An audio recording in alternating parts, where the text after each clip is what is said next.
Hello guys, welcome back to my channel. It's your Mommy Rosa once again. For today's video, we will be making, or I will try to make,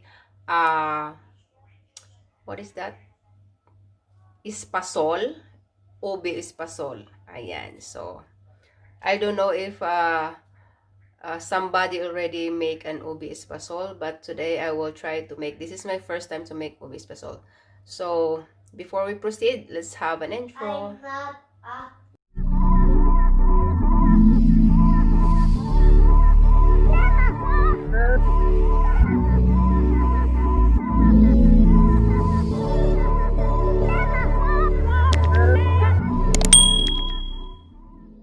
So, ayan. So, here are the ingredients.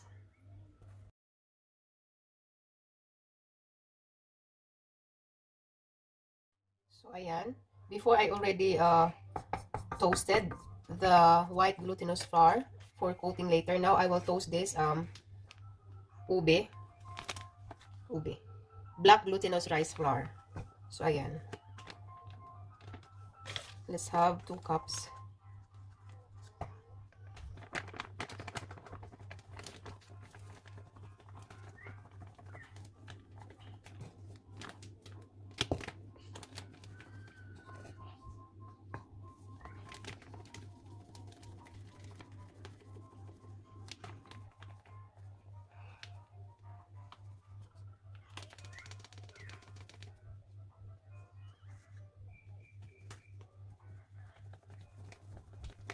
So, on 1/4.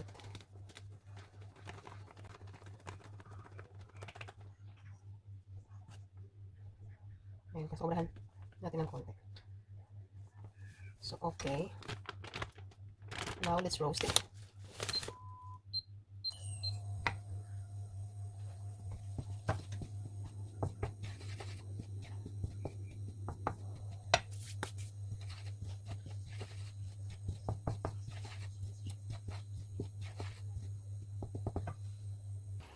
So, okay, it's already roasted.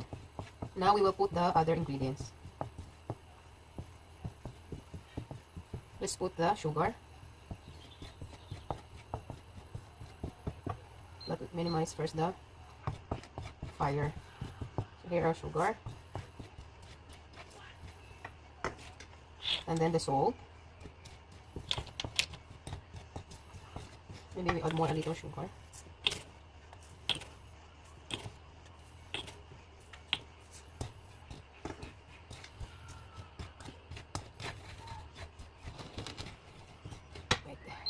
Now let's put our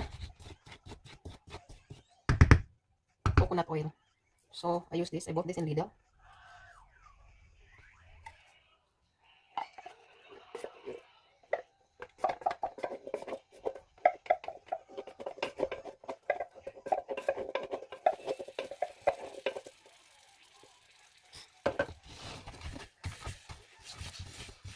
Let's mix up.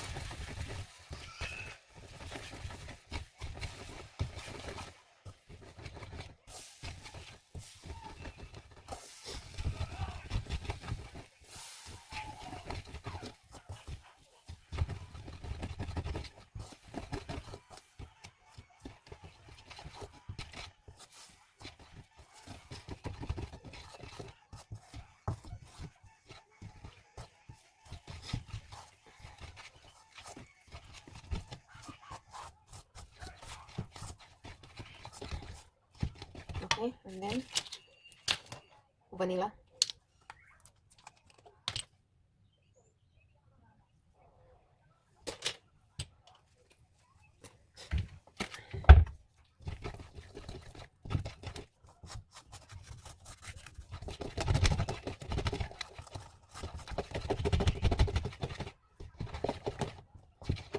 Now I will add up a little milk.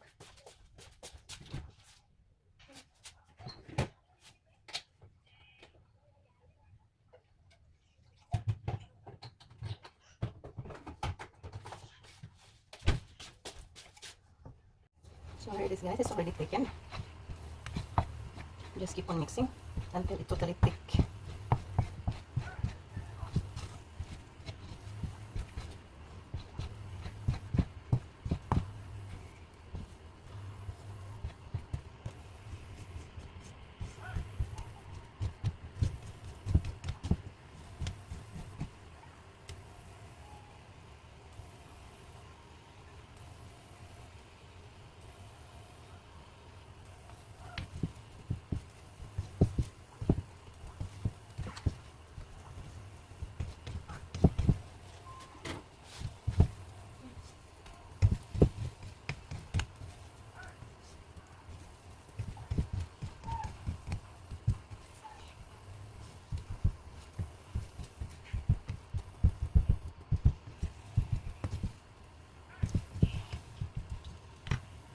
So ayan, we're done guys. So we will just let this cool before we will put it in the roasted flour.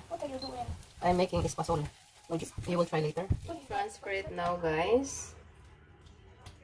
So dito na lang natin siya palamigin. Ayan.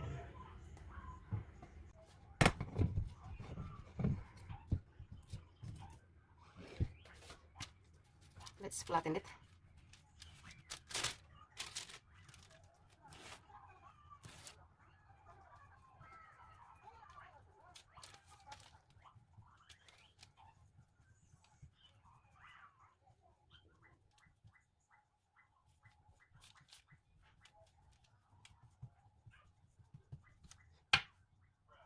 So there, we covered already with the roasted flour.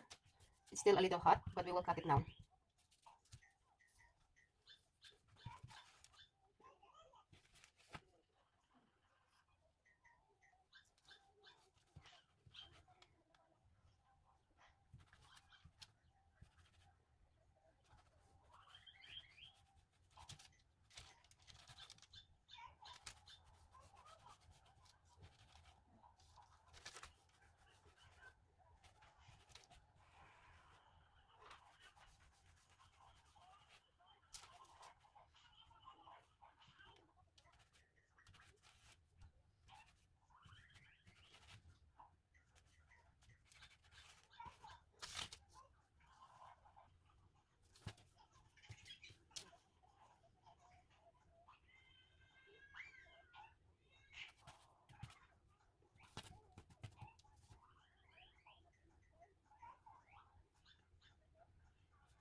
So, ito na guys, is done. My espasol ala Mami Rosa.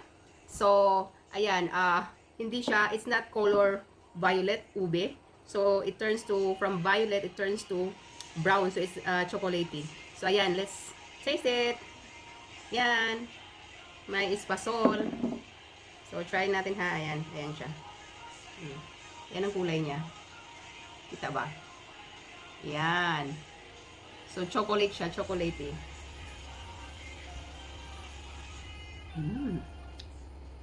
Espasol na espasol, guys. Sarap. Sarap. Hindi siya masyadong matamis. Not so sweet. It's just, enough. Enough, sweet. Plus, the salt that I put equalize the sweetness. So good. Sarap. Dami. Dami. So, ayan. For my Slovenian viewers, this is a Filipino delicacy. It's made of sticky rice. Not sticky rice. Yeah, sticky rice flour. If you like to try, you can buy the ingredients in Asian store in Ljubljana. So there are a couple of Asian store in Ljubljana. So just check it out. And coconut milk, you can buy it in Lidl. It's I think less than €1 or €1, something like that. Try it, it's really good. Thank you for watching, guys. Don't forget to like this video. If you are not subscribed yet, please subscribe. And if you have something to say, something to ask, just comment it down below. Okay, thanks for watching. Have a great day. Bye. Thanks for watching, guys. Don't forget to subscribe, leave a comment down below, hit the like button and notification bell, and for more video just click on the 2 boxes on the right. See you in my next vlog. Bye.